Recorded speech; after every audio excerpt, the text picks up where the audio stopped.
Timur. Oleh karena itu, Kementerian Transmigrasi secara khusus dihidupkan kembali, dipisah dari desa dan daerah tertinggal. Ini bukan tanpa tujuan, karena beliau punya tujuan ataupun punya visi agar Kementerian Transmigrasi ini bisa membantu mempercepat pembangunan ekonomi di sejumlah kawasan, termasuk diantaranya kawasan Indonesia Timur, agar bisa direncanakan dan dijalankan program-program transmigrasi.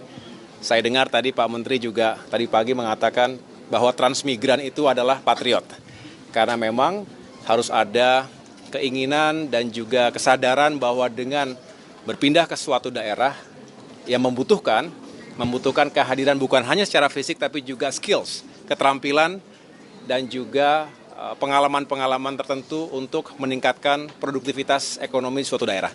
Saya rasa itulah menjadi semangat kunjungan kali ini, begitu. Pak, mungkin dalam bentuk konkretnya seperti apa sih Pak nanti di rencana Bapak gitu, gambaran untuk transmigrasi, Kementerian Transmigrasi sendiri mewujudkan si infrastruktur ini gitu. Karena kan awalnya memang dia masuknya bukan ke ranah infrastruktur begitu Pak, terus tiba-tiba ada Kemenko ini dan masuk. Ya, infrastruktur itu luas dan meliputi banyak aspek.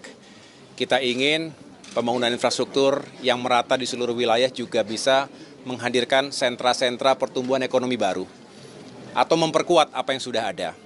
Banyak sekali sebetulnya daerah-daerah potensial yang sulit berkembang karena infrastruktur atau fasilitas publiknya tidak memadai, tidak mendukung terciptanya produktivitas, apalagi daya saing.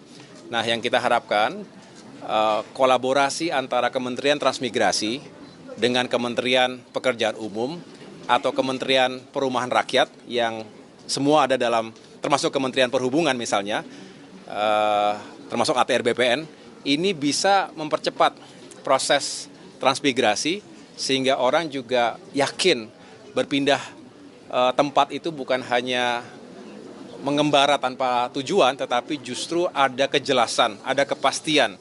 Karena disiapkan infrastruktur yang mendukung bukan hanya kehidupan tapi juga pekerjaan dan produktivitasnya. Jadi ini penting sekali. Itulah mengapa hadirnya Kemenko Infrastruktur dan Pembangunan Kewilayahan yang baru ini saya rasa dengan tujuan untuk segera mengintegrasikan berbagai upaya yang tadi penuh dengan tantangan dan kompleks. 100 hari kerja, Mas. Siapa? 100 hari kerjanya. 100 hari kerja tentu tidak bisa saya jelaskan di hari kedua ini. Saya sedang merapikan terlebih dahulu. Nanti pada saatnya saya akan laporkan dan saya akan sampaikan kepada publik apa saja yang menjadi target-target pencapaian jangka pendek. Kita tahu ada teori quick wins atau 100 hari kerja ini pertama untuk segera menuntaskan apa yang sedang berproses hari ini. Saya juga harus mengetahui baseline-nya di mana. Makanya tadi saya baru bertemu dengan Bapak Luhut Binsar Panjaitan misalnya sebagai Menko Maritim dan Investasi sebelumnya dan juga cukup banyak mengelola berbagai proyek strategis nasional. Saya ingin belajar sekaligus mengetahui sampai di mana progres ini semua. Ditambah tentunya saya satu persatu ingin mengetahui laporan dari menteri-menteri teknis, apa saja menjadi kendala atau tantangan di lapangan. Sehingga dengan demikian kita carikan solusinya.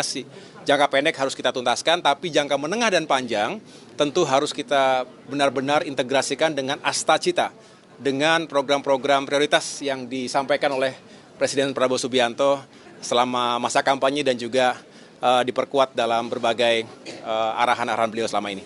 Baik, transmigrasinya ke IKN, Pak. Transmigrasinya ke IKN. Kenapa? Kantor di mana, Mas? Kantornya? Tadi saya baru mendapatkan penjelasan dari Mensesnek, Pak Prasetyo, bahwa untuk Kemenko Infrastruktur dan Pembangunan Kewilayahan ini akan menempati gedung atau kantor yang selama ini ditempati oleh Kemenko Marves. Tadi siang saya juga baru meninjau, walaupun hanya singkat, paling tidak saya sudah mengetahui sudah ada tempat di situ. Luas, Pak. Luas, Mas. Kenapa? Luas. Oh, kita jangankan di situ, dimanapun kita siap untuk mengantor. Izinkannya terkait pengembangan infrastruktur, fokus Pak Prabowo ada di wilayah Indonesia bagian mana dan jenis infrastruktur apa yang rencananya akan dibangun ke depan? Iya, jadi sekali lagi infrastruktur menyeluruh, tidak ada yang benar-benar menjadi prioritas 1, 2, dan 3-nya, tetapi yang jelas kita lakukan secara berimbang. Tidak boleh infrastruktur hanya untuk sebagian kelompok saja, karena kita tahu justru yang menjadi sendi utama bagi masyarakat kita adalah ya bagaimana kita meningkatkan sektor-sektor pertanian kita. Apalagi beliau punya visi swasembada pangan, swasembada energi, dan jangan lupa bahwa beliau juga sangat concern, sangat menitik beratkan pada peningkatan kualitas sumber daya manusia. Jadi artinya pembangunan infrastruktur menunjang sektor pendidikan, sektor pelayanan publik, pelayanan kesehatan, termasuk juga peningkatan kesejahteraan, artinya ekonomi rakyat, termasuk para pelaku UMKM, itu bisa semakin berdaya. Artinya infrastruktur bukan hanya megah yang besar-besar, yang monumental, tapi juga infrastruktur desa untuk bisa membantu para petani kita, nelayan kita juga lebih produktif. Oke, cukup dulu.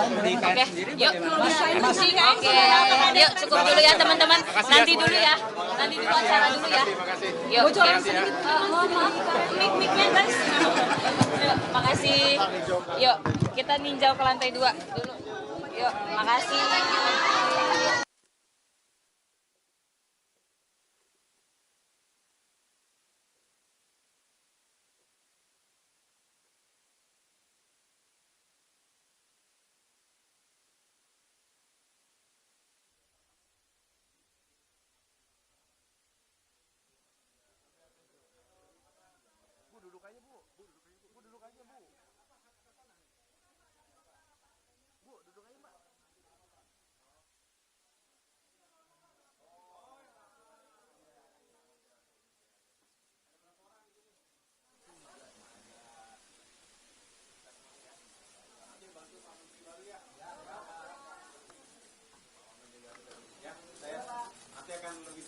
Mas, kamera mas.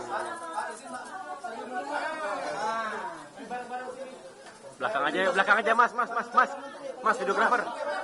Kamera, mas, videografer. Mas, fotografer mas. Udah mas, gantian mas, yuk, udah. Ayo gantian mas. Uy. 1, 2,